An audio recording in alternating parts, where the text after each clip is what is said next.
am at this hotel here because I moved off campus so that they can start using that house now that I'm done with my evaluation. So that is the good news and the huge praise for everyone who has been praying for that. I'm super grateful for everyone who was lifting that up in prayer for the last, really, it's a year and 9 months because I got my result this past Friday and I got Capable High. So I am done with that portion of everything. I was super excited to hear that. She actually said, my language consultant said Suda Mulewati Capable High, which basically means that I am actually moving into the next category, which would be proficient, which is basically like if you're proficient, you're basically 100% of the time able to understand everything and able to communicate what you want to say. And then Capable High, you're basically almost all the time able to do that. So I'm somewhere between those two levels in language and culture. And so super excited to hear. In terms of me being done with this E2 phase, I'm not exactly sure what that will look like when it comes to the specifics of that. But basically, as far as I understand it, that does mean that I can now teach classes. So that's the way I understand it.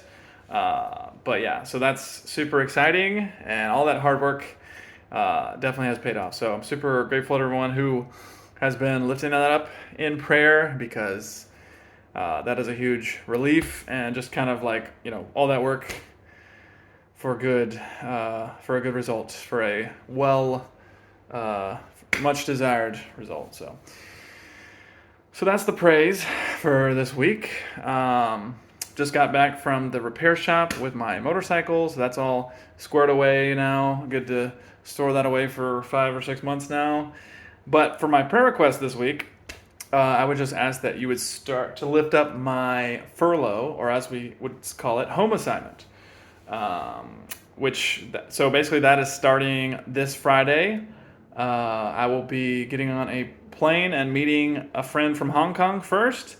And then we'll be passing through a couple countries and then going into Hong Kong, where I will be preaching at a church there. Yes, if you're listening to this, I don't know if you guys knew that, if you guys are watching this video, but I will be doing my presentation at that church. And then on the 13th of December, I'll be flying back to America. So yeah, that would be the main prayer request now, is that, if you guys could start lifting that up in prayer. Basically, safe flight travels, and also the preaching / presentation that I'll be doing in Hong Kong, and then really just my whole furlough back in the States. So thank you everyone who has been praying for these things. I'm super excited, and I feel great about where the Lord is taking me on this journey. So thank you everybody for praying. We'll see you next week.